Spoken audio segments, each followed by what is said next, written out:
สุดใจเพื่อศาสนามหากษัตริย์เพื่อทูลเนื้อดวงศิวา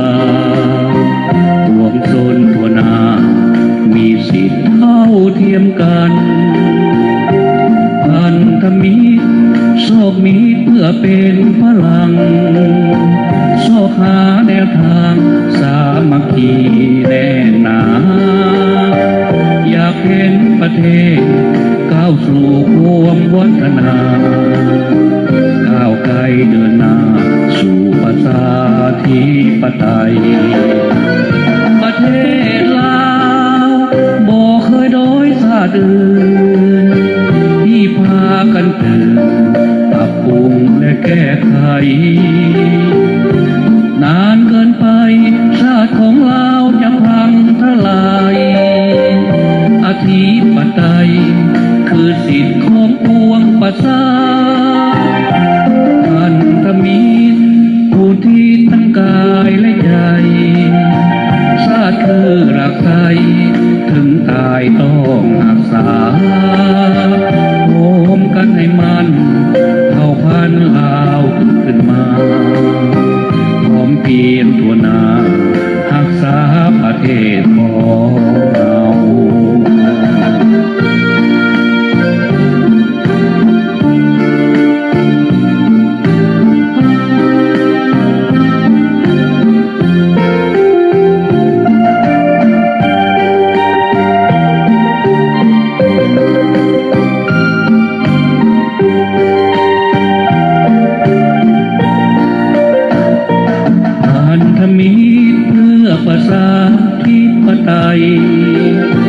มุ่งมั่นสุดใจเพื่อศาสนามหากษัตริย์เทิดทูนเนื้อดวงศิวาปวงชนทั่วหน้ามีสิทธิเท่าเทียมกันพันธมิตรโชคมิตรเพื่อเป็นพลังโชคหาแนวทางสามัคคีแน่หนาอยากเห็นประเทศก้าวสู่ความวัฒนาก้าวไกลเดินหน้าสู่ประชาธิปไตยประเทศลาวบ่เคยด้อยชาติที่พากันตื่นปรับปรุงและแก้ไขนานเกินไปชาติของเราจะพังทลายอธิปไตยคือสิทธิของปวงประชาพันธมิตรอุทิศทั้งกายและใจชาติคือรักใครถึงตายต้องรักษา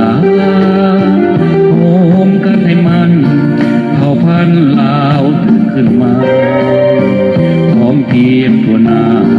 รักษาประเทศของเรา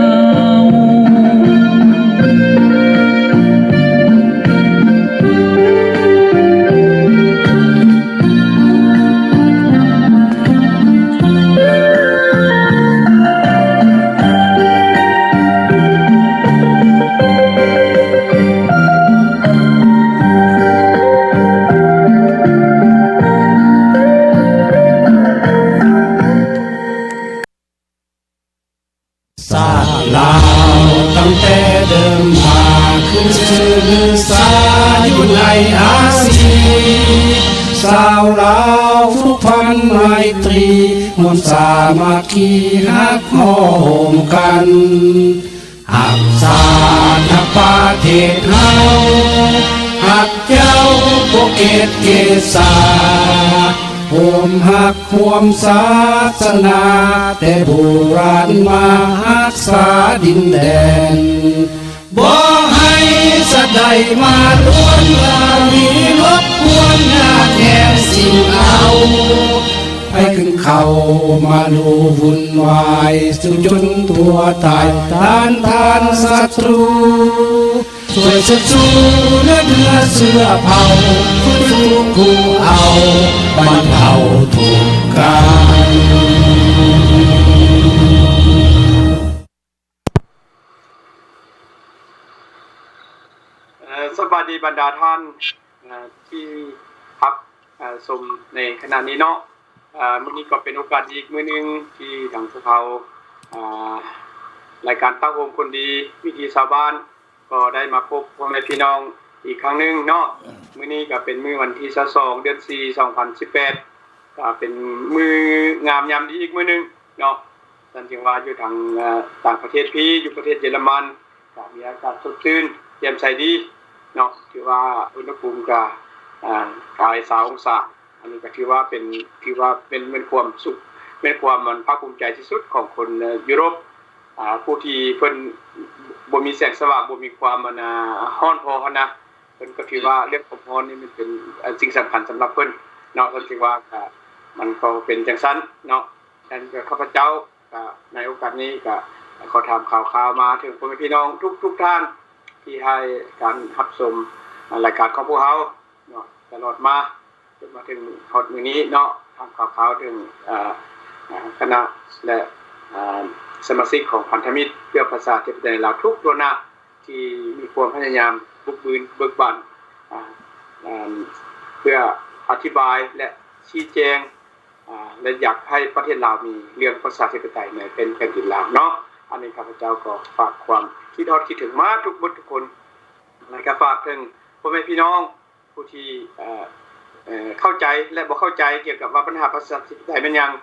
เนาะและบางคนก็บ่ทันรู้ความหมายความสำคัญของระบบประชาธิปไตยก็บ่เป็นหยังและก็ขออยากให้พวกท่านติดตามรายการของเราตลอดไปแล้วพวกท่านจะเข้าใจว่ามันมีความหมายความสำคัญอยู่ได้เนาะอันนี้ก็เป็น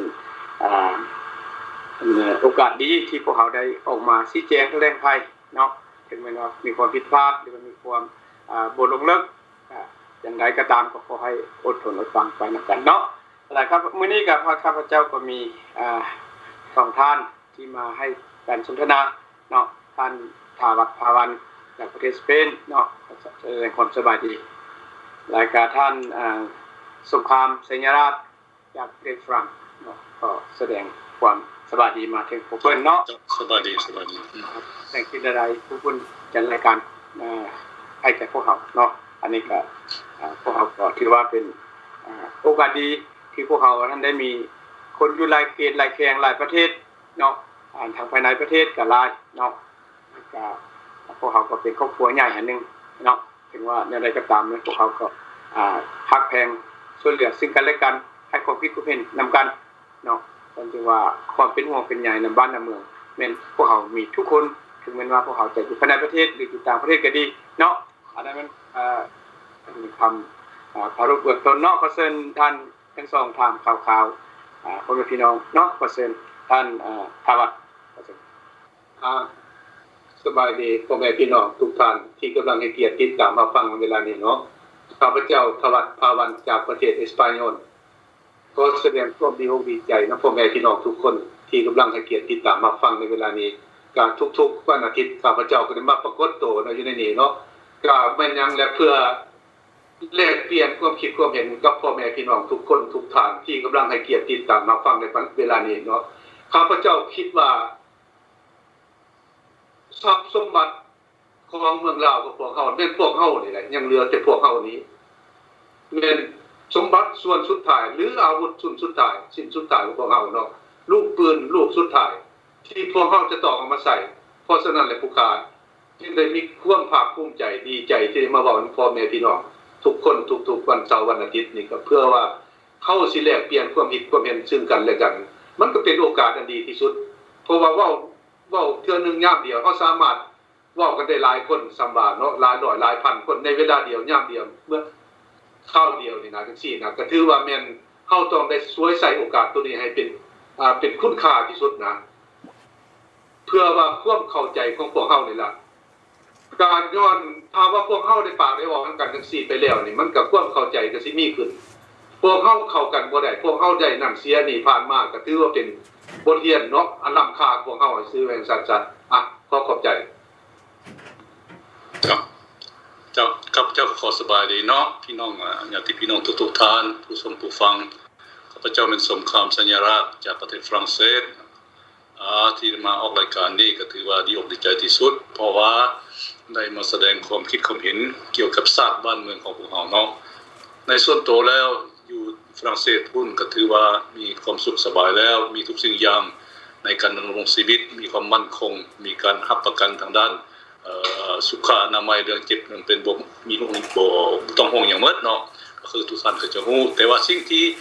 ตัดสินใจออกมาว่ากับมาร่วมกับพ่อแม่พี่น้องหรือว่าแลกเปลี่ยนความคิดความเห็นกับทุกท่านที่นี่คือแม่นว่าคิดเป็นห่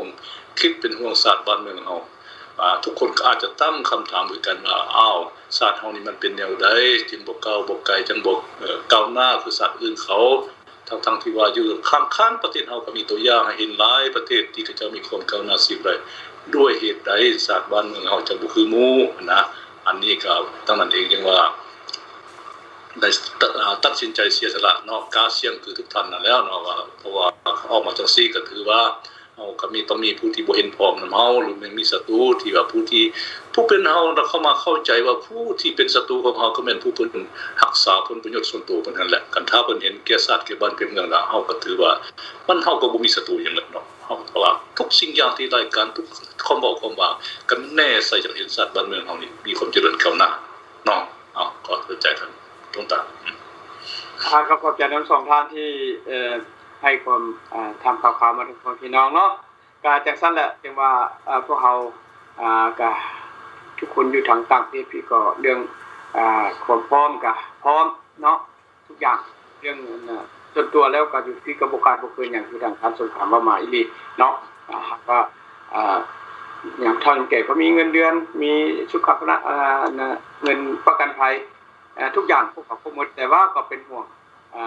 นำบ้านเฮาเมืองเฮาที่เห็นสภาพมันแบบแปลกๆนะเนาะแปลกอีหลีเนาะท่านที่ว่าเอามาว่าเนาะท่านที่ว่ารายการของพวกเฮาของมื้อนี้ก็มีดังที่เฮาเคยเฮ็ดกันผ่านมาเนาะก็ที่พวกเฮาก็สิเว้าถึงเรื่องความหมายของประชาธิปไตยหรือว่าเข้าเรื่องเกี่ยวกับองค์การพันธมิตรประชาธิปไตยแล้วก็เรื่องปรัชญาชีวิตเนาะและมื้อนี้พวกเฮาก็สิเว้าเรื่องเกี่ยวกับบุญปีใหม่ลาวและกฎเกณฑ์แห่งการเปลี่ยนแปลงเนาะพวกเฮาในจำนวนนี้พวกเฮาก็สิคิดว่าสิภายใน2ชั่วโมงนี้ก็สิให้มันพอดีเนาะก็เนี่ยได้ก็ตามเขาก็ค่อยลมค่อยฟังกันไปเนาะนั่นถือว่าพวกเขาแนะนำองค์การพันธมิตรเนาะก็เป็นเครือข่ายกันในทั่วโลกกันมาฮอดระยะท้ายนี้ในสายตาของข้าพเจ้าเห็นว่าคนลาวอยู่ภายในประเทศท่านมีความตื่นตัวสูงเกี่ยวกับบ้านกับเมืองเนาะเพราะว่าเรื่องเงินความรู้ความเข้าใจพวกเพิ่นก็มีหลายทางเนาะหลายช่องทางจากบรรดาประเทศ อ้อมข้างหรือว่าจากอาจจะเป็นวิทยุโทรทัศน์จากประเทศอ้อมข้างหรือว่าจากเครือข่ายของพันธมิตรหรือว่าโทรทัศน์ลาวแห่งอื่นๆอันนี้ก็ข้าพเจ้าก็คิดว่าพวกเพิ่นก็อาจจะได้มีความรู้จากทางนั้นแล้วแต่ว่าในส่วนตัวของข้าพเจ้าเห็นว่าพวกเพิ่นท่านมีความตื่นตัวเพิ่นว่ามีการติดต่อประสานเข้ามาหาพวกเขาหลายเนาะแต่ก็จังว่าที่จริงแล้วจึงว่าพวกเขาก็เป็นหนึ่งในจำนวนสมาชิกของพันธมิตรพวกเขาก็เข้าใจว่าองค์การพันธมิตรนี่ก็เป็นองค์การหนึ่งที่พวกเขามีการต่อสู้หรือว่ามีการลงลึกไปเรื่องสิทธิมนุษย์เรื่องประชาธิปไตยเนาะก็อยากให้ประเทศลาวเขามีการเปลี่ยนแปลงไปในทางที่ถูกต้องนั่นแหละจึงว่าผู้ใดที่อยากมาประกอบส่วนเนาะที่จริงแล้วเขาควรจะมาเป็นสมาชิกของพันธมิตรประชาธิปไตยเนาะเพราะว่าหยังเพราะว่าพวกเขาจะต้องได้มีความรับประกันซึ่งกันและกันเนาะมีความรับผิดชอบนำซึ่งกันและกันเรื่องความปลอดภัยก็ดีเรื่องความถูกต้องต่างๆเนาะอันนี้ข้าพเจ้าจึงอยากขอประชาสัมพันธ์มาถึงพ่อแม่พี่น้องโดยเฉพาะสาวหนุ่มเนาะสาวหนุ่มที่พวกเพิ่นออกมาเห็นปัญหาเพราะว่าข้าเจ้าคันขาดอนาคตคนส่วนหลายจบโรงเรียนแล้วบ่ได้ทำงานหรือว่าไปทำงานที่ประเทศอื่นไปเรียนประเทศอื่นหรือบ่ได้รับความเอาใจใส่เป็นความที่บ่มีความสมดุลในสังคม ข้าเจ้าเหล่านั้นเห็นว่าประเทศลาวหรือว่าคนลาวสนุมลาวบ่มีอนาคตข้าเจ้าออกมาหลายจึงว่าอย่างใดก็ตามขอเรียกร้องให้ข้าเจ้าพบทานท่านจงติดต่อมาทางองค์การพันธมิตรจะผ่านสายใดก็ได้ เนาะเพื่อว่าท่านจะต้องได้รับรู้เป็นสมาชิกของพันธมิตรซะก่อนแล้วพวกเขาจึงสิได้มีการประสานงานร่วมกันเนาะอันนี้ข้าพเจ้าอยากประชาสัมพันธ์มาจังซั่นเนาะนั่นเรียกว่าเรื่องพวกเขาเกี่ยวกับเรื่องประชาธิปไตยนี่มันก็สุดที่สำคัญเนาะแล้วพวกเขาสิเข้าไปหาบนนั้นและมื้อนี้สิอธิบายเกี่ยวกับเรื่องประชาธิปไตยเป็นหยังเนาะเราก่อนสิไปหาบนนั้นข้าพเจ้าคิดว่าอยากเข้าไปหาปัญหาบุญปีใหม่ก่อนซะเนาะเพราะว่าบุญปีใหม่เรานี่ก็ผ่านไปหมาดๆอยากถามว่าท่านทั้งสองท่านสงครามปีใหม่เราปีนี้ได้ฉลองหยังกันแดได้เฮ็ดหยังกันแดเพราะว่าเป็นคร่าวๆเพราะว่าให้พี่น้องทางเมืองลาวหรือว่าผู้ที่ชมพันอยู่แต่ละบ่อนแต่ละแห่งมันก็แตกต่างกันเนาะผมจะให้ข้อมูลเกี่ยวกับตอนนี้ขอเปอร์เซ็นต์จ้ะหมายความว่าปีนี้ทางสมาคมลาวอยู่ออตซาวานี่อยู่ประเทศฝรั่งเศสซึ่งว่าเป็นแขวงหนึ่งที่ติดกับเจนีวาประเทศสวิตเซอร์แลนด์เนาะอยู่ในฮั่นก็จะมีคนลาวหลายลงหลายพอมากเพราะว่ามันจะเป็นเขตบ้านน้อยๆนึงดอกฮักแต่ว่ามันมีเรื่องเวียกงานหลายมีงานคงจักของงานอุตสาหกรรมดังนั้นจังว่าเป็นบ่อนเต้าห่มสำคัญอันนึงของคนลาวเฮาเนาะปีนี้ก็คือทุกปีก็หมายความว่าตั้งแต่ไปฮอดอดซาวแต่ปี1981พุ่นน่ะเฮาได้จัดบุญปีใหม่ทุกๆปีเนาะเพื่อหยังเป้าหมายนั่นก็แม่นว่ารักษาฮีตของประเพณีเฮาโดยเฉพาะดักการปานนั่นที่ว่าตักบาตรญาตินาบ่วัฒนธรรมจังซั่นการฟ้อนนาฏศิลป์หรือว่าการนั่นน่ะให้มีโอกาสให้คนลาวได้ไปพบพ้อกันปีนึงเทื่อนึงสำคัญเพื่อแลกเปลี่ยนความคิดความเห็นม่วนซื่นนํกันเพื่อหลายสิ่งหลายอย่างด้านนอกเพื่อคือเว้าถึงโอ้รมกันถึงบ้านถึงเมืองจังซี่น่ะในภาคตอนเช้าพวกเฮาก็มีแบบที่ว่าตักบาตรญาติน้ำนิมนต์พระ2องค์พระเพิ่นเองก็อยู่ประจำอยู่บ่อนนี้นั่นแหละพอข้าพเจ้าอยู่พระนี่เป็นพระยังหนุ่มคันว่าไปแล้วก็มาเป็นพระมาจากแต่เมืองลาวพุ่นน่ะเนาะแต่ว่าก็มีสิ่งที่ผิดปกติปีนี้ให้ทุกคนได้เห็นอันนึงคือว่ากลางคืนมื้อฉลองบุญปีใหม่แล้วกลางคืนเนาะกลางคืนที่ว่างานราตรีน่ะมีพระองค์นึงออกจากวัดไปสอบท้ายรูปกลางบุญนั่นแหละอันนี้ทุกคนก็ตรึงเนาะตั้งคำถามมันเป็นด้วยเหตุใดแต่ว่าข้าพเจ้าก็บอกแบกอันนี้ข้าพเจ้าก็ระวังตัวอยู่แล้วพระองค์นี้บ่เป็นพระธรรมดาเป็นพระนักข่าวพระที่ว่ากันมาวันนั้นก็แปลว่าทึกส่งมาเฮ็ดเวียกเฉพาะเรื่องการสืบนั่นแหละคนเราอยู่นี่เนาะแล้วก็ภาคตอนแรงบัดนี้ภาคตอนแรงก็มีภาคนาฏศิลป์ฟ้อนรำทำเพลงการม่วนซื่นซึ่งในนั้นข้าพเจ้าเองก็ต้องได้เชิญทางการพระเจ้าไปร่วมทางการพระเจ้าไปร่วมทางการเพิ่นก็ดีอกดีใจที่ว่าเห็นเฮานี่รักษาฮีตของประเพณีเฮาไว้ซึ่งว่าทางรัฐการเพิ่นก็สนับสนุนเนาะสนับสนุนแต่ว่าภาคส่วนศาสนาแล้วแปลว่าอยู่เมืองฝรั่งนี่ให้ต้องเข้าใจว่าฝรั่งเศสนี่รัฐบาลฝรั่งรัฐฝรั่งนี่บ่สนับสนุนบ่ส่งเสริมเรื่องศาสนาเนาะจะเป็นศาสนาคาทอลิกหรือว่าพุทธหรือเป็นมุสลิมทางการบ่มีบ่ช่วยหยังหมดเนาะถ้าว่าเฮาจะเอาพระมาอยู่หรือจังซั่นจังซี่ก็ถือว่าเป็นเรื่องส่วนตัวเรื่องศรัทธาของแต่ผู้คนของเฮาเนาะยกเว้น2อันน่ะเขาสิว่าเนาะให้เขาใจยกเว้น2แขวงอยู่ของฝรั่งเศสซึ่งมาแขวงลอเรนอยู่ภาคเหนือติดกับเยอรมันแขวงนั่นน่ะอันซัสบุกก็ติดกับเยอรมัน2แขวงนี้เมื่อก่อนเคยอยู่กับการปกครองของเยอรมันเนาะมีกรณีพิเศษดังนั้นพระใน2แขวงนี้จะได้รับเบี้ยเลี้ยงได้เงินเดือนสะท้อนถือว่าเป็นในเหตุการณ์ให้รวมคือคล้ายๆกับรัฐกรนะอันนั้นอาจารย์แดงบรรยุซัสบุกเพิ่นก็มีข้อสะดวกอย่างซี่นะการสร้างวัดสร้างว่าเป็นก็สะดวกย้อนว่าจังซี่ล่ะทางการเจ้าให้การสนับสนุนเนาะก็เท่านั้นแล้วบัดนี้นอกจากนั้นแล้วนะข้าพเจ้าเข้าใจว่าเรื่องการเฮ็ดบุญปีใหม่นี่ก็เป็นโอกาสหนึงอีกเพื่อว่าให้เฮาได้ทบทวนคืนหลังถึงผ่านมาปีนึงผ่านมานี่เฮาได้เฮ็ดหยังแดที่มันได้ถึงเป้าหมายบ่หรือว่าผิดเป้าหมายบ่หรือว่าสำเร็จบ่คันมีผิดพลาดบ่ก็ต้องว่าโอ้มันเป็นด้วยเหตุใดยังผิดพลาดนะดังนั้นจึงว่าเป็นโอกาสหนึ่งที่ว่าทบทวนแล้วก็หลายคนก็เข้าใจว่าข้าพเจ้าเข้าใจว่าจะต้องมันที่ว่ามีซอกมี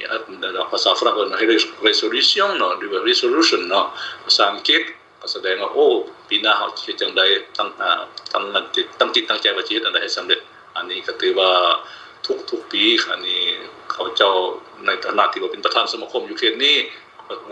ประธานสมาคมลาวสวนี้ก็ถือว่าได้เฮ็ดหน้าที่ของตัวเพื่อรักษาidentity หมายความว่าความเป็นคนลาวอ่อนนะไว้ส่วนหนึ่งเป็นสันตอถึงว่าจิตใจนั้นมันอยากเฮ็ดให้หลายกว่านี้ซึ่งว่าก็เคยพยายามแล้วโดยเฉพาะเรื่องการสอนภาษาลาวนี้นะแล้วก็มันก็บ่สำเร็จเนื่องจากว่าคนที่สนใจเรียนภาษานี่กันมันจะมีน้อยเนาะมันมีน้อยที่สุดแล้วก็ดังนั้นจังว่าเคยทดสอบมาก็ได้แต่ว่าดีใจก็ได้สำเร็จส่วนนึงกับผู้ที่ไปเรียนก็ตั้งใจเรียนกันเป็นคำว่าขอบใจว่าย้อนเฮานี้สมาคมในอยู่เขตนี้เพิ่นจังฮู้จักภาษาลาวฮู้อ่านฮู้เขียนนั่นน่ะอันนี้เนาะขอส่งมาให้ท่านนั่นน่ะโดนตาเนาะโอเคขอบใจเนาะท่านก็ได้บอกมาว่าป่าฮิตบ่ให้มองป่าคลองบ่ให้เศร้าฮิตแต่กองก่อนบ่ได้ทับถมผู้ฮิตแต่คุณบุลมสุมเฮาบ่ได้มาฮิตแต่เขาผู้ให้สั่งสอนมาเนาะเขาก็ได้เฮ็ดอันนี้ก็ถือว่าเป็นมิตรหมายที่ดีเนาะข้าพเจ้าก็อยากเว้าเกี่ยวกับทางบ้านข้าพเจ้าพี่น้อยนึงพวกข้าพเจ้ามีสมาคมกันก็ได้เฮ็ดสุควรแล้วก็ส่งพระเนาะถึงบ่มีครูบาพวกเขาก็ได้เฮ็ดกันทุกๆปีผ่านมาเนาะครอบครัวของข้าพเจ้าเฮ็ดคือกันเนาะอันนี้ก็เป็นบุญประจำครอบครัวคันสิเว้าก็เป็นมื้อแห่งครอบครัวเนาะซั่นน่ะจังใจว่ามันก็เป็นจังซั่นเนาะขอเชิญท่านภวันออกความเห็นเบิ่งเป็นจังได๋มีความรู้สึกใดบุญปีใหม่หรือว่าวันปีใหม่นี่มันเป็นวันหยังกันแท้จังซี่เนาะแล้วทางพวกควานทานเฮ็ดหยังแด้เนาะกรุณาเปิดไมค์เด้อสวัสดีเนาะสำหรับข้าพเจ้านี่ก็บ่มีหยังเลื่อนผ่านสงครามนะเพราะว่าบ่ได้อยู่ในสังคมส่วนใหญ่เนาะแต่ว่าคันเว้าถึงว่าปีใหม่ลาวนี่ก็พวกคนลาวเฮานี่ก็สิเข้าไกลคือได้กันเนาะสิ่งที่ได้รับหรือว่าสิ่งที่ได้เฮ็ดนี่ก็ส่วนหลายก็อยู่ในขอบเขตครอบครัวเนาะก็พอดมื้อนั้นยามนั้นมาก็ได้รับความอวยชัยให้พรจากลูกหลานว่าซั่นซะก็พอเฮาได้ทบทวนเนาะว่าลูกเต้าเฮายังฮักแพงเฮาอยู่นะก็ฮอดมื้อนั้นมาก็ยังว่าฮอดปีใหม่มาแล้วก็สิมีอันใดอันนึงมาให้ครอบให้ครัวนะก็ยังเป็นเครื่องหมายได้อันนึงเนาะก็บ่มีหยังแตกต่างจากวันธรรมดาดอกก็คล้ายๆกันในมื้อนั้นในช่วงนั้นก็คือว่าครอบครัวยังเต้าโฮมกันคือเก่านะสิ่งที่ได้รับจากครอบจากครัวหรือว่าหมู่ครูที่อยู่ใกล้เคียงเนาะผู้ฮักแพงก็ได้ส่งความอวยชัยพรมาคือกันเฮาก็ส่งไปหาเพิ่นฮอดน้ำนั้นกับปีนึงส่งเทื่อนึงหั่นล่ะคันบ่แม่นมื้อนั้นคันบ่มีมื้อนั้นคันสิส่งไปรถมันก็บ่คักนั่นน่ะเนาะว่าอยู่ซื่อๆในบ้านได้ว่าอวยชัยพรมันบ่คักนั่นน่ะอันนี้เพิ่นว่าสร้างมื้อยามนั้นจะต้องเว้าอันนั้นอันนี้ละมันสิ่งที่พวกเฮาได้แต่ข้าพเจ้าบ่ได้เว้าตัวนี้และอาทิตย์ที่แล้วที่ผ่านมานี่ข้าพเจ้าก็ได้ออกไปออกเป็นทีวีแล้วว่าเกี่ยวกับทำสบายดีเกี่ยวกับครอบครัวใส่ให้พรบ่สมาชิกพันธมิตรของเฮาบ่อันมื้อนั้นข้าพเจ้าได้บอกว่าตัวนี้ข้าพเจ้ามีความภาคภูมิใจหลายที่สุดบ่ได้เว้าถึงคำว่าสบายดีในมื้อนั้นมีความภาคภูมิใจได้เห็นความห่าวหันของสมาชิกพันธมิตรความเข้มแข็งได้เห็นในบ่อนใดเว้ยอยู่ในความปากความเว้าการแสดงออกมาเฮาฮู้เนาะเฮาฮู้ว่าเพิ่นดีใจว่าเพิ่นมีกำลังใจเพิ่นมีความเข้มแข็งอันนั้นสำหรับปีนี้นี่ข้าพเจ้าเห็นว่าในเรื่องส่วนตัวมีความภาคภูมิใจมีความเข้มแข็งเพิ่มกันขึ้นนี่เนาะคิดว่าเฮานี่อาจจะมีการเดินอาจจะเฮ็ดดีในช่วงที่ปีที่ผ่านมาการสงครามว่าเฮาจะมีความดีใจมีกำลังใจเนาะเพราะใน2อันมันเกี่ยวกันเฮ็ดดีจะมีกำลังใจก็เฮ็ดดีบ่ใน2อันนี่มันตัวเองเฮ็ดก่อนมาก่อนแต่ว่าในกรณีนี้ก็ตามพวกเฮาได้มีกำลังใจมีความเข้มแข็งข้าพเจ้าได้เห็นแล้วคิดแล้วผ่านมาแล้วอยู่ในทีวีพวกออกมาทุกทั่วมุมโลกเลยจากสหรัฐอเมริกาก็หลายท่านจากแคนาดาหลายท่านออสเตรเลียนิวซีแลนด์จากฝรั่งเศสอาเลมันทุกหลายประเทศในโลกนี่คนลาวเฮาสมาชิกพันธมิตรได้ออกมาปากมาเว้าด้วยความองอาจกล้าหาญด้วยหน้าตายิ้มแย้มแจ่มใสออกมาด้วยความอยากว่าบ่แม่นเว้าแบบว่าแบบปากเว้าซื่อๆบ่แม่นเว้าด้วยความอยากเว้าอยากปากอยากว่าอยากแสดงออกมาความคิดเห็นนั่นน่ะอันนี้แม่นข้าพเจ้าเฮ็ดปีนี้ว่านี่เพราะฉะนั้นแล้วท่านสิเว้าเรื่องนึงในปีใหม่นี่มันก็เป็นจุดอันนึงเนาะให้คนเฮ็ดความดีคือทางจะสงครามว่า สิ่งที่บ่ดีก็ให้ป้าไว้ให้สำรวจเป็นมือสำรวจว่าเป็นคนที่เดี๋ยวเราเบิ่งมันก็บ่เห็นดอกเส้นที่มาแบ่งกันนะเว้าชื่อว่าอันนี้ใหม่เด้ออันนี้เก่าเด้อมันก็บ่เห็นมันดอกแต่ว่าเป็นเครื่องหมายซื่อเนาะท่านแม่พ่อแม่พี่น้องไปทำงานอยู่ประเทศไทยแม่นบ่ครับโอ้ยปีใหม่แล้วสิเมื่อยามบ้านนั่นเด้ก็เป็นบ่อนเด้เป็นบ่อนไม้เด้ว่าบ่อนยามนั้นต้องในเมื่อแม่นบ่ตัวใดคนครับกูอยู่ทางบ้านทางเมืองก็ว่าสิแต่งงานโอ้ยปีใหม่สิแต่งงานบางคนก็โอ้ยปีใหม่สิขึ้นเรือนแม่นบ่โอ้ยปีใหม่สิ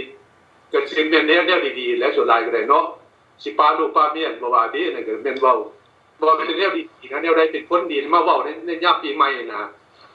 และอีกอย่างนึงก็พวกสิมาร่วมมือในพันธมิตรกับพวกเฮานี่เห็นมาหลายเด้อคือว่าเพิ่นคือสิได้ตั้งเป้าหมายมาก่อนแล้วเพิ่นว่าโอ้ยปีใหม่ปีนี้สิเริ่มเข้ามาสนับสนุนพวกเพิ่นเบิ่งเพิ่นฟังอยู่นะเพราะว่าพันธมิตรมีนโยบายกว้างๆแล้วก้าวไกลแล้วได้เฮ็ดเวียกไปหลายบ่อนหลายที่เลยในโลกเลยเนาะได้พบพอหลายสิ่งหลายบ่อนอันนี้ก็เป็นจุดหมายอันนึงที่พวกชี้แสดงให้เห็นในเวลานี้ปีนี้เด้อเห็นเลยเด้อบ่แม่นว่าซื่อเด้อมีหลายผ่านจากหลายประเทศได้ยื่นคำร้องเข้ามานี่ตามข้าพเจ้าได้ทบทวนเบิ่งนี่อยู่ในแต่ละประเทศนี่มีเข้ามาหลายเลยเด้ก็ถือว่าเป็นความเข้าใจของพวกคนมีมาเฮิงแล้วก็เป้าหมายก็มีแล้วเนาะปีแล้วปีเราเนาะแต่ว่าตกมาปีนี้นี่ก็เป็นปีที่ว่าเป็นเป้าหมายที่ว่าดีเด่นที่สุดแล้วได้เอาตัวนี้มาเป็นตัวตะบิดเนาะว่าปีใหม่กูค่อยเฮ็ดหยังว่าซั่นเนาะก็เลยก็เพิ่นก็บ่ได้เฮ็ดหลายแนวดอก 2-3 แนวแม่นบ่อย่างน้อยที่สุดเพิ่นก็ได้เอาตัวนี้มารวมนำว่าปีนี้สิเขาร่วมมือในการต่อสู้ประเทศชาติบ้านเมืองนะต่อสู้พันธมิตรเบิ่งมาแล้วนานแล้วบ่ได้เฮ็ดหยังเงินคำที่ตัวเองมีนี่หา1 10 1เกิดสิพยายามตัดสินใจเข้ามาในปีนี้อันนี้ข้าพเจ้าเห็นเห็นสำหรับปีนี้นะก็เป็นเป้าหมายที่ดีที่สุดขอบใจท่านหลวงตามียังเบาเพิ่มก็ขอบใจเนาะก็แม่นนั่นแหละอันเขาว่าอันปีใหม่เนาะปีใหม่ลาวปีใหม่สากลเนาะมันปีใหม่ก็แต่ละประเทศแต่ละเมืองแต่ละแขงแต่ละบ้านเขาก็มีปีใหม่ของแต่ละประเทศเนาะโดยเฉพาะคนลาวคนพม่าคนไทยคนกัมพูชาแล้วแม่นมีปีใหม่พร้อมมือเดียวกันเนาะแต่ลื่นๆกันด้านมือ2มือเนาะอันนี้ก็พวกเขาก็เห็นว่าพวกเขามันมีความเชื่อถือคล้ายคือกันเนาะนี่จึงว่าที่จริงแล้วมันก็มีปลายของมันเนาะข้าพเจ้าก็อยากเว้าน้อยนึงเพื่อว่าให้ผู้ที่บ่ทันได้ฮู้หั่นก็ลองฮู้เนาะเพราะว่าปีใหม่บ้านเฮาจะเห็นเรื่องการแห่นางสังขารเนาะ นางสังขารเรื่องนางสังขารเนาะฮอดพุ่นปีใหม่มาบ้านเฮาเห็นบ่ข้าพเจ้าสิเอารูปนางสังขารให้เบิ่งเนาะขอเวลาหน่อยนึงเนาะเพราะว่าอันเรื่องนางสังขารเนาะตัวอย่างเห็นบ่เห็นโอเคอันที่เพิ่นถืออยู่นี่แม่นมันแม่นหัวของพระ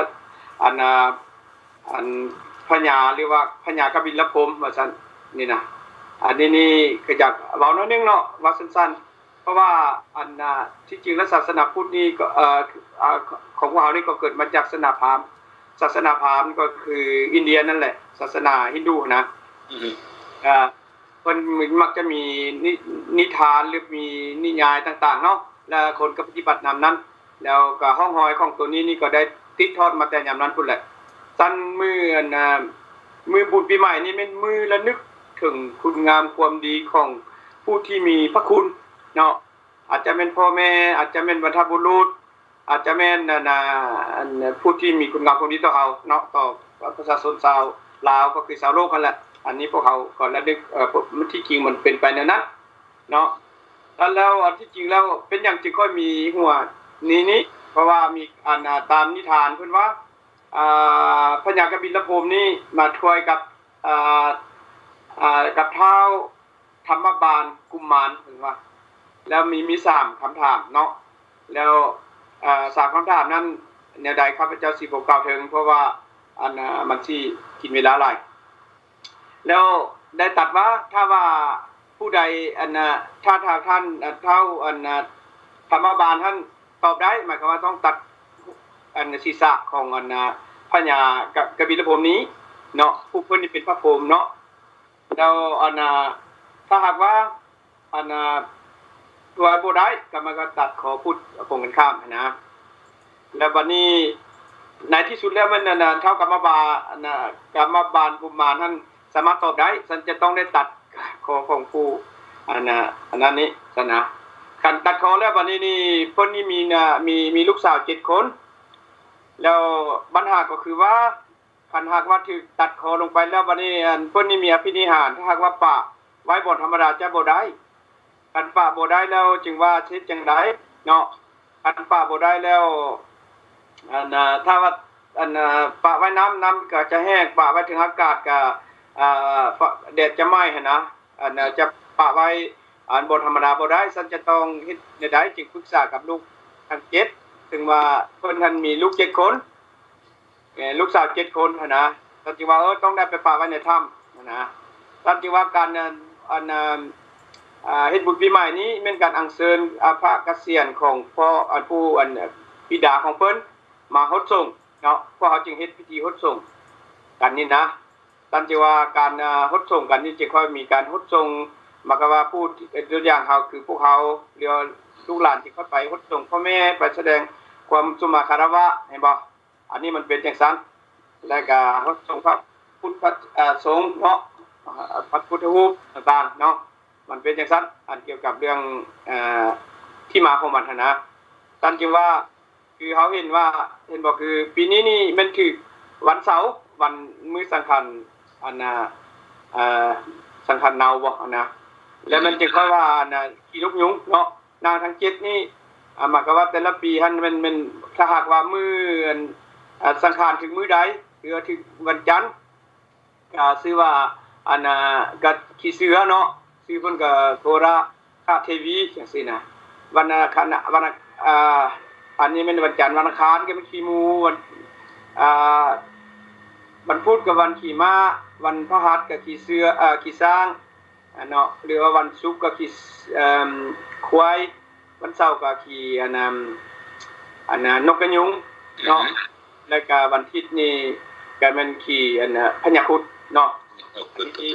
เพิ่นเฮ็ดกันจังซั่นเนาะอันนี้เป็นประวัติของว่าเป็นมาของเรื่องสังขารและแม่สังขารเนาะท่าน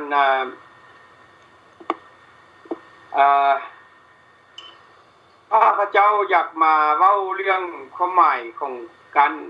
สังขารหรือว่าบุญนี้เนาะธรรมดาคือพวกเขาอยู่ที่นี้มันก็มีความรู้สึกเนาะข้าพเจ้าอยากว่าความรู้สึกในใจของข้าพเจ้าเนาะเพราะว่าธรรมดาแล้วพวกเขาท่านก็สามารถไปขอพรหรือว่าไปส่งการ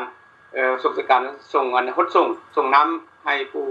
พ่อแม่หรือญาติพี่น้องอยู่ทางประเทศลาวจังซี่แม่นบ่คือพวกเขาเดี๋ยวนี้นี่ก็มีความรู้สึกว่าบ่ย้อนความตั้งใจของเขาอยากให้มีประเทศมีการเปลี่ยนแปลงซั่นเฮาได้สละสิทธิ์ส่วนนี้เห็นบ่เพราะว่าถ้าหากเขาไปประเทศลาวจะมีความผิดจะมีความมีปัญหาเพราะว่าเขาเจ้าสิเอาผิดนำอันนี้นะเห็นบ่อันนี้นี่มันเฮ็ดให้มันเฮ็ดให้พวกเขาท่านผู้มีความรู้สึกว่าเฮาท่านถึงว่าจะถึงขนาดนั้นก็ตามพวกเขามีความเสียสละเห็นบ่อันนี้นี่ว่าอยากให้พวกท่านทั้งหลายเข้าใจว่าพวกเขานี่ก็มีความรู้สึกคือกันเพราะว่าพวกเขาก็เป็นมนุษย์แต่ว่าเป็นอย่างพวกเขาจึงเสียสละตัวนี้ได้เนาะแล้วในเวลานี้ในเวลาเดียวกันนี้ที่มีผู้ที่มีปัญหาคือพวกเขานี่ก็คือหลายๆคนเนาะบ่นอกจากนี้แล้วก็อย่างผู้อื่นและอีกกลุ่มคนนึงเนาะผู้ที่มาทวงเอาประชาธิปไตยอยากให้ประเทศมีการเปลี่ยนแปลงไปสู่ระบบประชาธิปไตยที่ถูกมีปัญหาโดยเฉพาะพวกที่อยู่คุมขังเนาะอันนี้ข้าพเจ้านี่ชุดที่เป็นห่วงและคือถึงข้าเจ้าเนาะข้าเจ้าก็มีจิตใจข้าเจ้าก็มีความอยากไปอวยพรพ่อแม่คือกันกับคนอื่นๆเนาะอันนี้ตัวอย่างทั้ง3ท่านเนาะที่ถูกจับวางผ่านมานั้นจำคุกอยู่หั่นเนาะผู้ตัดสินปี20ปีเท่าไหร่เห็นบ่อันนี้นี่พวกเขาก็เห็นสุดที่คือถึงข้าเจ้ามีความเสียสละซะนะอันนี้นี่มื้อใดมื้อนึงครับประเทศมีการเปลี่ยนแปลงพวกเขาจะต้องได้ให้สรรเสริญหรือยกให้ ข้าเจ้าอย่างสมเกียรติเนาะและปัญหาสำคัญอีกทีนึงเป็นท่านผู้หนึ่งที่ออกจากคนจากโปรยเนาะไปบุญธรรมธรรมวงศ์เห็นบอกอันนี้นี่ก็คือกันเห็นบอกอันนี้นี่ครับข้าพเจ้าจึงเห็นว่าข้าเจ้านั้นมีความตั้งใจอยากให้ประเทศมีการเปลี่ยนแปลงเห็นว่าระบบการปกครองสุวรรณนี้มันบ่ถูกต้องแล้วมันจะต้องได้เปลี่ยนแปลงไปสู่ระบบประชาธิปไตยเนาะอันนี้จึงว่าข้าพเจ้าอยากให้พวกท่านเห็นความเสียสละความตั้งใจของข้าพเจ้าเนาะแล้วข้าพเจ้ามาเว้าเรื่องท่านบุญทันน้อยนึงเพราะว่าในโอกาสนี้ในบุญปีใหม่เนาะข้าเจ้าก็มีความรู้สึกคือเฮาคั่นแหละจังว่าท่านบุญทันนี่หลังจากพานักศึกษาประท้วงอยู่เมืองปรากอยู่โปโลยเนาะเมืองวักเซาแล้วเนาะอันนี้นี่ก็มันที่จริงแล้วก็คิดว่าเมืองลาวก็สิเปลี่ยนแปลงไปง่ายๆคืออย่างตะวันออกนะ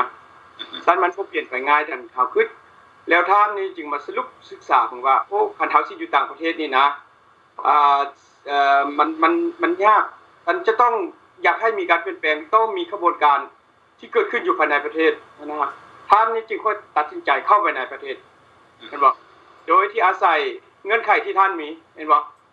ท่านนามสกุลธรรมวงศ์อยู่ในประเทศลาวมีหลายท่านเห็นบ่คือว่าพวกนี้นี่เฮ็ดได้สิรวมกันได้เพราะว่าอยากให้มีการเปลี่ยนแปลงไปสู่ระบบประชาธิปไตยโดยแม่นคนภายในเป็นผู้ลุกขึ้นอันนี้ข้าพเจ้าอยากเว้าความจริงส่วนหนึ่งสู่บรรดาท่านฟังหลายคนอาจจะบ่เข้าใจเป็นหยังว่าท่านบุญทันนี่จึงค่อยไปเข้าไปในประเทศเห็นบ่อันนี้นี่ข้าพเจ้าเห็นความ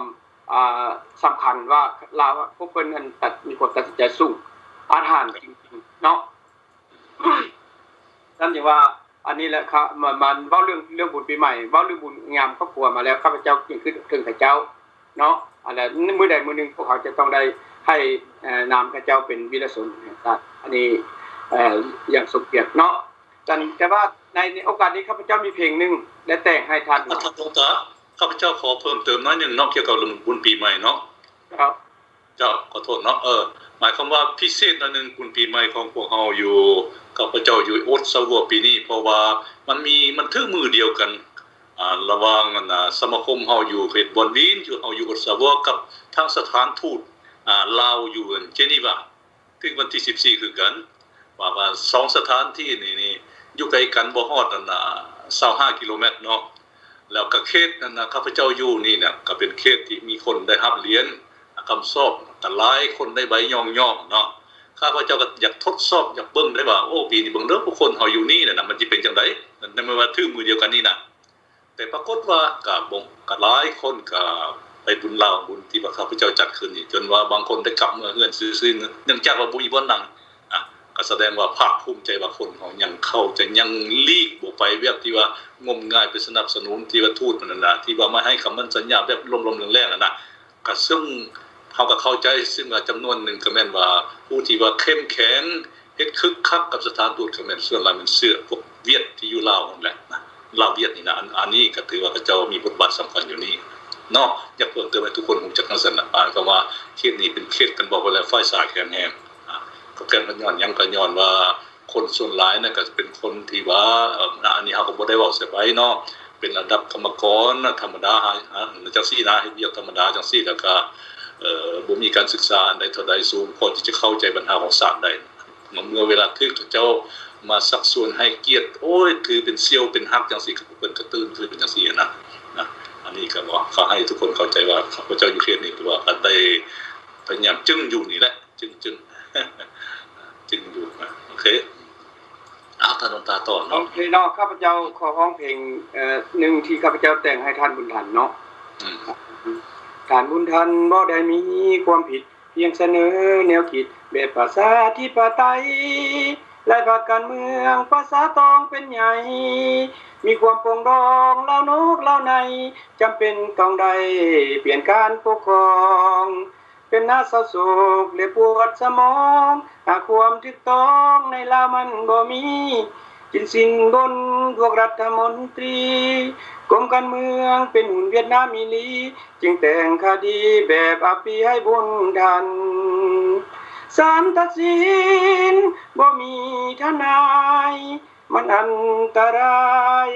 อัตตุที่แมว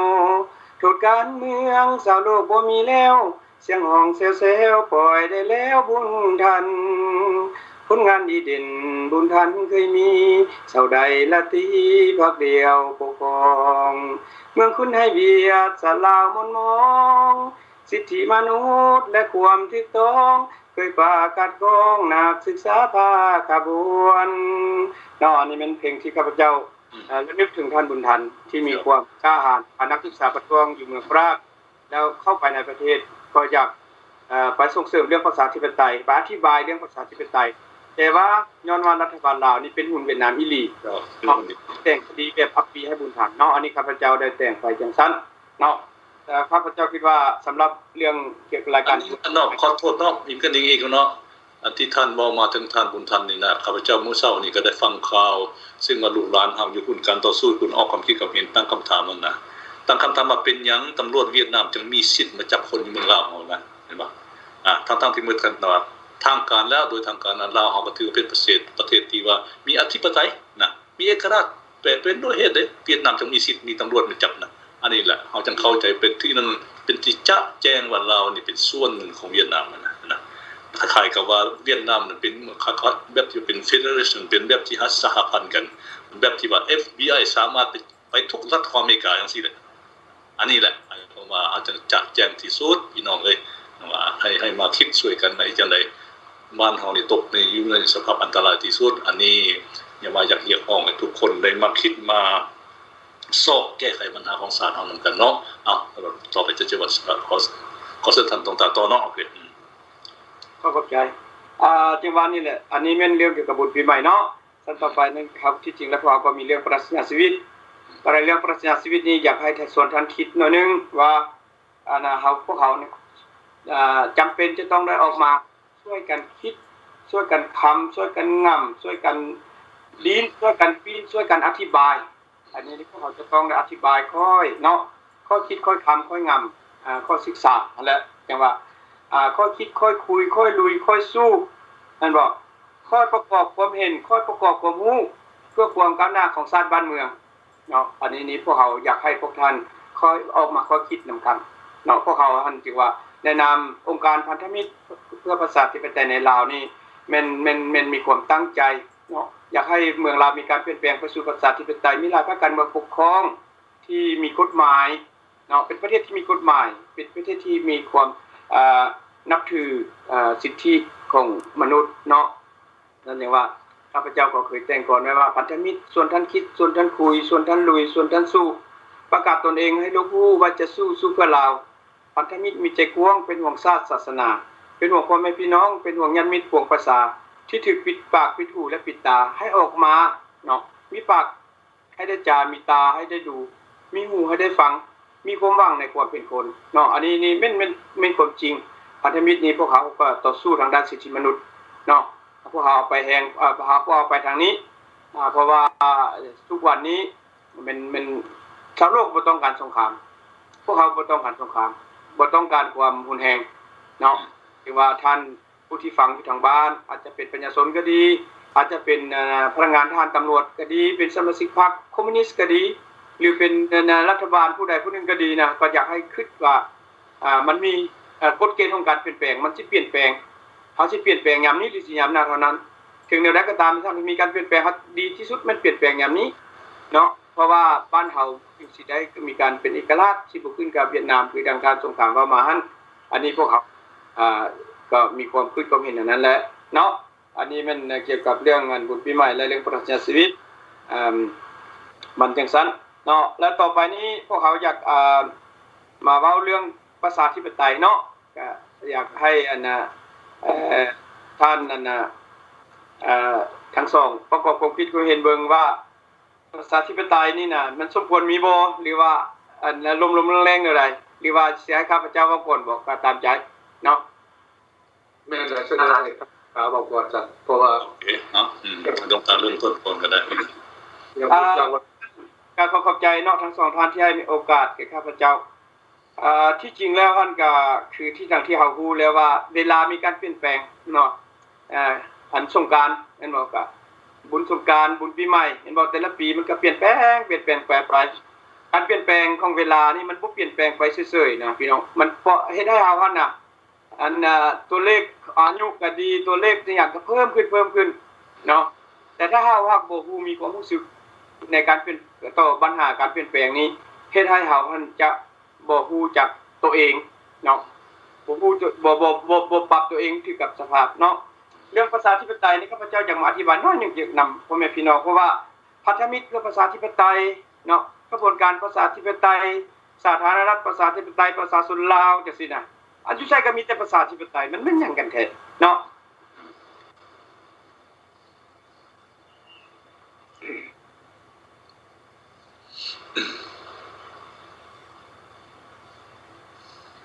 เนาะข้าพเจ้าสิมาอธิบายเรื่องว่าประชาธิปไตยเนาะประชาธิปไตยมันประกอบด้วย2คำประชาและกับอธิปไตยประชาก็คือประชาชนนี่แหละเนาะประชาชนกับประชาชนคนอยู่ในชาตินั่นแหละเห็นบ่อธิปไตยเห็นบ่อธิปไตยก็เป็นอำนาจสูงสุดเห็นบ่หมายความว่าอันนั้นหมายความว่าประชาชนมีอำนาจสูงสุดแต่ว่าประชาธิปไตยนะในที่สุดนะสันติว่าอยู่ในประวัติศาสตร์ที่การเป็นมาของมวลมนุษย์นี่น่ะมันมีการวิวัฒนาการมาเนาะการปกครองของมนุษย์นี่แบ่งออกเป็น3ระยะด้วยกันเนาะการปกครองเนาะหมายความว่าประเทศนึงรัฐนึงคืออันเมืองเฮือนอันคือกับบ้านนึงเนาะมันเว้าในวงแคบซะมันสิเข้าใจง่ายแม่นเจ้าเมืองนะแต่ก่อนนั้นมันต้องแม่นเจ้าเมืองปกครองด้วยผู้เดียวคือผู้นั้นคือเป็นคันสิเว้าในยุคเก่าแก่เนี่ยเป็นศักดินาตัวอย่างเห็นบ่หรือว่าเป็นผู้ที่เก่งกล้าหรือว่าเป็นผู้ที่แนวใดแนวหนึ่งที่สืบทอดกันมาตลอดต้องมันตระกูลนั้นต้องเป็นผู้นั้นและสิทธิอำนาจทั้งหมดต้องมาขึ้นกับผู้นั้นให้มันนึงปกครองด้วยผู้เดียวเห็นบ่อย่างซี่นะแล้วสิทธิอำนาจทั้งหมดมันขึ้นกับผู้นั้นสั่งแนวใดก็เป็นเฮ็ดได้แนวนั้นเห็นบ่อันนี้เขาว่ามันเป็นระบบเผด็จการเนาะหมายความว่าปกครองด้วยอันเดียวนั้นเป็นเผด็จการหมดในที่สุดมาคือคอมมิวนิสต์ก็เป็นปกครองด้วยอันเดียวหรือทหารก็เป็นเผด็จการเนาะอันนี้เป็นปกครองด้วยผู้นึงบัดนี้ต่อมานี่เห็นว่าโอ้มันบ่ได้แบบนี้นะท่านเขาจะต้องได้เลือกเอาคนจำนวนหลวงหลายมาปกครองให้มันเป็นชุดนึงจังซี่นะคนชุดนั้นนี่ปกครองมาปกครองหมายความว่ามันต้องมีคนเก่งคนดีคนมีฐานะคนมีความรู้คนมี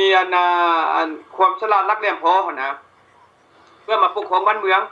ประกอบเป็นชุดนึงจังซี่นะก็ไปได้ระยะนึงก็ไปได้ดีอยู่แต่ในที่สุดแล้วท่านมันมาค้าบนเรื่องสิทธิผลประโยชน์เห็นบ่คันมาค้าบนสิทธิผลประโยชน์แล้วนี่แทนที่ว่าสิเอาสิทธิผลสิปกครองบ้านเมืองไปทางถูกต้องสัมพัดเอามาเข้ามาหาตัวเองเห็นบ่อันนี้นะเป็นกลุ่มคนนั้นจะเป็นมันปกป้องตัวเองซ้อหาทำที่วิธีทางเห็นบ่ให้ทั่วอ้อมบ่ให้ผู้อื่นสามารถมายัดแย่งเอาเรื่องผลประโยชน์หั่นแต่ละมาก็ว่าเอาดีให้แก่ตัวเอาสู้ให้คนอื่นไปหมดเห็นบ่ซั่นระยะที่2นี่ก็บ่แม่นอะไรเป็นการปกครองที่ถูกต้องที่สุดนะตั้งใจว่ามาฮอดศตวรรษที่19นี่จึงค่อยมีนักปราชญ์เพิ่นหลายท่านหรือว่าประเทศโดยเฉพาะประเทศตะวันตกประเทศอเมริกาบ่ประเทศอังกฤษบ่หรือว่าทางยุโรปพี่ก็มีนักปกครองขึ้นมาว่าต้องมีระบบที่3ขึ้นนี่นะระบบที่3นี่ก็คือต้องเป็นประชาชนเป็นใหญ่แล้วมันการปกครองของหมดทุกคนมีส่วนร่วมในการปกครองมีผู้ในคณะรัฐบาลหรือว่าการปกครองเห็นบ่สัจจะว่ามันแบ่งออกเป็น3ระยะนี้ระยะที่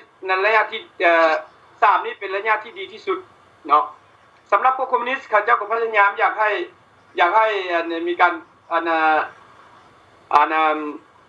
ปกครองที่ดีให้สังคมไปด้วยดีแต่ว่าในที่สุดมันมีทั้ง2อันผสมผสานกันอยู่ในระบบคอมมิวนิสต์คือพรรคเดียวนี่ก็สำกับคนเดียวบัดนี้หรือว่าแบ่งเป็นหลายๆคนมากลุ่มนะเป็นคนผู้ฉลาดสงสัยหั่นซะคืออยู่เมืองเราก็11ท่านนะเป็นกลุ่มการเมืองจังซี่นะเห็นบ่ในที่สุดแล้วมันก็คือพวกเขาเห็นนั่นแหละแล้วก็มันก็เอาเข้าแต่ทงตัวเองนะโดยสิทธิผลประโยชน์ทางการเมืองก็ อันสำหรับส่วนรวมนะบ่มีในที่สุดนะอันนี้ก็พวกเขาก็เห็นฉะนั้นว่า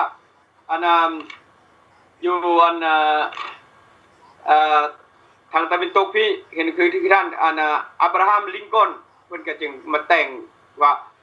อยากให้ประเทศชาติมีการพัฒนาจะต้องแม่นมีระบบประชาธิปไตยระบบประชาธิปไตยนั้นก็ต้องแม่นประชาชนต้องเป็นใหญ่เนาะหมายความว่าอำนาจมาจากประชาชนและก็เพื่อประชาชนเห็นบ่แล้วบัดนี้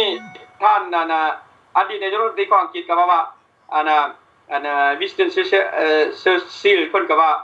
แม่นการระบบประชาธิปไตยแม่นการปกครองที่มีความซัวหายน้อยที่สุดหรือว่าความที่บ่ถูกต้องน้อยที่สุดเพราะว่ามันมีการกดกากันเองเห็นบ่จังซี่นะแล้วกำหนดให้ผู้ที่มาปกครองท่านบ่แม่นตลอดชีวิตหมายความว่าต้องปกครองเป็นระยะไปถ้าเจ้าดีเจ้าเด่นเจ้าจึงค่อยปกครองต่อไปเห็นบ่ถ้าเจ้าบ่ดีก็บ่ได้รับความนิยมจากประชาชนถึงว่าเจ้าจะทำให้เฮ็ดบ่ดีก็เป็นระยะ4ปีมันก็ระยะสั้นที่สุดเนาะอันนี้มันจึงค่อยว่าระบบประชาธิปไตยนี่แหละมันจึงค่อยเป็นระบบที่ยังเป็นระบบที่ดีกว่าหมู่ในยุคนี้เนาะอยากให้บรรดาท่านหรือท่านทั้งหลายเข้าใจว่าในยุคนี้เป็นระบบประชาธิปไตยที่มีประชาชนเป็นผู้มีสิทธิ์ในการทางด้านการเมืองเห็นบ่มีสิทธิ์ทางด้านการเมืองมีสิทธิ์ในการเลือกตั้งมีสิทธิ์ในการกำหนดนโยบายต่างๆของประเทศเห็นบ่จังซี่นะสามารถเลือกเอาตัวแทนของตัวเองไปแข่งขันเป็นคณะรัฐบาลผู้ปกครองและก็แบ่งเวลาให้เนาะอันนั้นมันจึงว่าการปกครองแบบประชาธิปไตยนี่มันดีกว่าภาษากับประชาชนประชาธิปไตยกับอธิปไตยมันอำนาจสูงเนาะอันนี้ข้าพเจ้าก็อธิบายมาสำนั้นก่อนแล้วอยากให้พวกเราสนทนากันว่าคือเมืองลาวได้สนะคือสาธารณรัฐประชาธิปไตยประชาชนลาวมันแม่นหยังเนาะตัวอย่างเดี๋ยวมันเป็นจังได๋นะมันแม่นความจริงบ่ว่าหากว่ามีการมอบให้คนกลุ่มนึงคนผู้สละสงสัยปกครองแล้วในที่สุดผลประโยชน์เนี่ยมันสิเข้าไปหากลุ่มนั้นโดยที่บ่ให้ประชาชนมีได้รับผลประโยชน์อันดีนะอันนี้ก็พวกท่านคิดว่าจังได๋เนาะก็ความการสนทนาเบิ่งเนาะก็สิเจ้าขอความคิดก็เป็นอย่างซี่เนาะหมายความว่ากกเข้าของการปกครองน่ะเมื่อก่อนนั่นน่ะมันจะมีหัวหน้าฝูงน่ะคือสัตว์นี่แหละคนเฮาเนาะหมายความว่าผู้เก่งกล้ากว่าหมู่ผู้ที่แข็งแรงผู้ที่ใหญ่กว่าหมู่จ้ะเห็นบ่จังซี่จะเป็นหัวหน้าเพราะว่าอย่างตอนนั้นมันมีการนั่นน่ะปกป้องฝูงตัวเองเด้ปกป้องคนตัวเองเด้ก็แสดงว่าคนต้องมีคนกล้าหาญเสียสละต่อจากหันมาน่ะมันจะมีระบบกษัตริย์ขึ้นมานะมีคิงมีรั่วขึ้นมานะก็หมายความว่าหัวหน้าทหารหัวหน้านั่นแหละผู้ป้องกันนั่นน่ะที่ถึกสถาปนาให้ปกครองประเทศจริงนะแต่ว่าการปกครองแบบนั้นน่ะมันล่ะก็อันใดความสุขมันจะบ่ทั่วถึงมันบ่ไปถึงประชาชนนะเพราะมันจะมีแต่คนที่ใกล้ชิดเพิ่นนั้นเฮ็ดเวียกนำเพิ่นนั้นหังมีดีได้ขึ้นนะมีหลายคนบ่มีลูกหลายขึ้นจังซี่บ่จุ่มใหญ่จุ่มนั่นขึ้นมาจังซี่นะ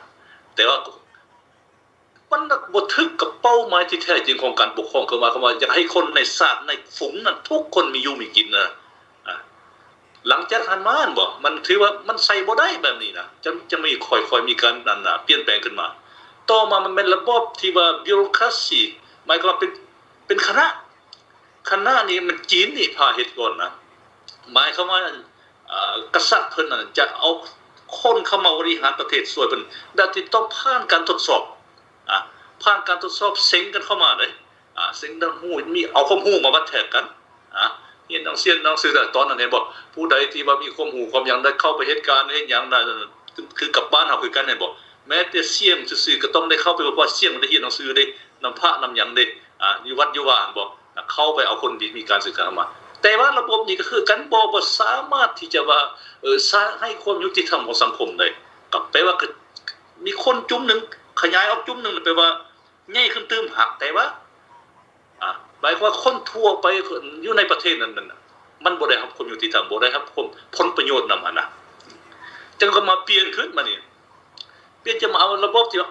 ในเมื่อว่าชาตินี่น่ะเป็นของหมดทุกคนเนาะทุกคนน่ะบัดนี้เฮ็ดจังได๋ทุกคนน่ะจะต้องได้รับผลประโยชน์จากชาตินี้จังว่ามีคนคิดจะมีพวกฟิโลโซฟพวกนี้โซคราตพวกนี้จะมาค่อยๆคิดจากระบบเสรีแบบประชาธิปไตยนี่นะหมายความว่าเอาประชาชนคนส่วนหลายนี่มาช่วยคิดช่วยสร้างประเทศชาติเนี่ยมันจึงเจริญคือเฮาเห็นดังนั้นจังว่าเมื่อเวลาเป็นจังซี่มันจังว่าเฮ็ดจังได๋เมื่อก็เอาคนนั้นมานั่งมาล้มกันว่าโอ้สิเฮ็ดจังได๋นั่นน่ะเฮ็ดจังได๋ที่สร้างสถาบันเมืองนี่ให้มันเจริญก้าวหน้าก็เริ่มขึ้นมาจากกันเอาคนเป็นนั่งบนลมมันจะเกิดเป็นสภาพเกิดอย่างขึ้นมานั่นแหละที่แล้วบัดนี้ก็มีพรรคการเมืองค่อยจะคิดจังซั่นเจ้าก็คิดจังซี่ของเฮาเอาวิธีนี้มันจะดีกว่าวิธีแบบคันว่าจังซั่นเป็นนับถือจังซั่นมันก็ปกครองกันบ่ได้เอาก็เลยว่าเอาเสียงส่วนหลายซะนะในเมื่อเสียงส่วนหลาย majority ว่าจังไดก็ให้ไปจังซั่นนะจังเกิดเป็นการปกครองแบบที่ว่าประชาธิปไตยที่ว่ามีผู้แทนมีผู้แทนเป็นหยังว่าซั่นคือว่าแล้วมันสิให้ทุกคนเป็นนั่งอยู่สภามันสิเฮ็ดสภาใหญ่เท่าใดบ่มันต้องใหญ่เด้อนี่คันใหญ่มันเป็นไปบ่ได้ว่าเอาซั่นจะให้มีผู้แทนซะนะตั้งหน้าผู้แทนกับกูตั้งหน้าประชาชนคนจำนวนหนึ่งว่ามักจังซี่เด้อให้เจ้าไปเว้ากันอยู่ในสภาน่ะได้บ่จังซั่นน่ะจะมีหลายพรรคการเมืองกันมาแข่งขันกันนั่นน่ะปกครองบริหารบ้านเมืองนี่เพราะว่าจังซี่แหละแบบว่ามันคันว่าเจ้าเฮ็ดไปแล้วน่ะรัฐบาลน่ะบริหารไปแล้วสมมุติเจ้าเลือกตั้งได้คนส่วนหลายว่าให้เจ้าไปเป็นนั่นน่ะรัฐบาลเด้อให้ผู้แทนเจ้าหลายผู้แทนส่วนหลายก็แปลว่าเป็นประกอบรัฐบาลกันเนาะประกอบรัฐบาลขึ้นแล้วไปปกครองบัดต้องมีต้องมีกำหนดว่าให้อยู่4 ปีบ่5 ปีบ่ต้องให้มีการเลือกตั้งใหม่แล้วให้ประชาชนเป็นผู้วัดแท้ประชาชนคนทั่วไปในวัดแท้ว่าเจ้าเฮ็ดได้บ่ตามที่เจ้าเว้าเจ้าอยากเฮ็ดนั่นน่ะเห็นบ่คันเจ้าเฮ็ดบ่ได้เทื่อหน้าเขาบ่เลือกเอาเว้าต่อไปเท่านี้ก็เนาะแล้วบัดนี้มีวิธีนึงอีกมีประเทศนึงที่ว่าเอาไปวิธีอื่นน่ะคือว่าประเทศสวิตเซอร์แลนด์นี่เอาประชามติอันนี้นะหมายความว่าบ่เอาผู้แทนนี่ค่อยเองนี่ล่ะอยากชี้ออกเสียงเองนั่นน่ะก็เลยเป็นประชามติดังนั้นการปกครองของสวิตนี่น่ะมันเลยเป็นประเทศที่ว่าใส่ประชามติหมายความว่าเจนีวาก็มีรัฐบาลของเขาโลซานก็มีรัฐบาลของเขาเด้ทุกกันแขวงกันน่ะเขามันมีรัฐบาลของเขาเพราะว่าอยากเฮ็ดให้การปกครองนี่ใกล้ชิดกับประชาชนน่ะทันทีว่าที่ให้อยู่คือปารีสมาขึ้นเพื่อคนนั้นทั่วประเทศฝรั่งมันก็ยากเด้เห็นบ่มันสวิสมันขึ้นไปว่าสัญญาแขวงเจ้าก็มีรัฐบาลเองซะนะรัฐบาลเองซะเพื่อหยังเพื่อมันใกล้ชิดกับประชาชนและฮู้จักปัญหาของประชาชนนะคือจักสร้างสรรค์นี่ก็ให้ถามประชาชนนั้นเขาเห็นดีบ่คันเสียงสุดท้ายว่าเห็นดีแล้วเฮ็ดไปนะบ่แม่นว่าให้อยู่ปารีสนี่มาตัดสินใจปัญหาของตั้งแขวงมันก็บ่ถึกคนอยู่ปารีสบ่ฮู้เด้บ่ฮู้เรื่องของคนตั้งแขวงนะอันนี้จังว่าสวิสจะเป็นประเทศหนึ่งที่ก้าวหน้าเป็นประเทศหนึ่งที่ว่ามันคงบ่มีศึกฮอด 2-300 ปีหมู่เป็นศึกเถิดๆบ่อ้อมข้างอ้อมแม่เพิ่นเขาบ่มีศึกเขาอยู่ทางสร้างสาประเทศซะเอาจังเห็นว่าสวิสเป็นคนที่ว่าลักษณะคล้ายๆกับว่าเขาคิดไกลกว่าผู้อื่นน่ะคิดไกลกว่าผู้อื่นดังนั้นเขาจะมามีความสุขว่าเอาไปเบี้ยงไปเบิ่งสวิสเขาจะเห็นสิ่งที่เขาแก้สิ่งใดเขาจังหังจังมีขึ้นเลยเพราะว่าหยังเพราะว่าจะบ่มีศึกกันบ่การที่เฮ็ดศึกนั่นคือการทำลายเด้คือลาวเฮานี่ทุกสิตายนะไปเฮ็ดศึก30 ปีเนี่ยบ่เห็นบ่เงินไปอยู่หั่นแหละเสียไปอาวุธอันนั้นนะซื้ออาวุธยุทโธปกรณ์มาหั่นนะฆ่ากันนั่นนะทั้งที่ว่าควรจะเอาเวลามาสร้างมาซะเนาะดังนั้นจังว่าเอาจังมาคิดว่าเดี๋ยวนี้นะระบบเสรีประชาธิปไตยมีที่มีหลายพรรคมันมีผลงานในทั่วโลกนี่นะทุกประเทศที่แบบเจริญหังมีผู้คนได้อยู่ได้กินประชาชนได้อยู่ได้กินมีความยุติธรรมนี่มันปกครองแบบที่ว่าเสรีประชาธิปไตยแบบมีหลายพรรคเป็นหยังจะมีใครมีหลายพรรคเพราะว่าหยังเพราะมันกันให้มีการกดสอบกันได้นะอันพรรคคอมมิวนิสต์มันเจ๊งอยู่บนใดมันบ่เวิร์กมันบ่แล่นอยู่บนใดอยู่บนน่ะมันเอาคนที่บ่มีการศึกษานั้นมาแล้วมาเข้าในพรรคก่อนแล้วพรรคนั้นจังสุกอยู่ขึ้นนะเจ้าสิเฮียนสมัยก่อนมันมีได้โรงเรียนของพรรคนะเจ้าสิเฮียนสูงสมัยใดก็ได้ แล้วให้ซื่อสัตย์ภักดีต่อพรรคแต่ว่ามันกวดบ่ได้อยู่มาพรรคมันกวดจิตใจคนบ่ได้เห็นบ่ก็จะเอาคนมาใส่อันนี้ข้าพเจ้าเองมีหมู่คุยบอกให้ฟังอยู่บ้านหอนะทุกครั้งที่เพิ่นจะมอบตำแหน่งให้ผู้ใดผู้หนึ่งเพิ่นเอามาสั่งมาสอนก่อนได้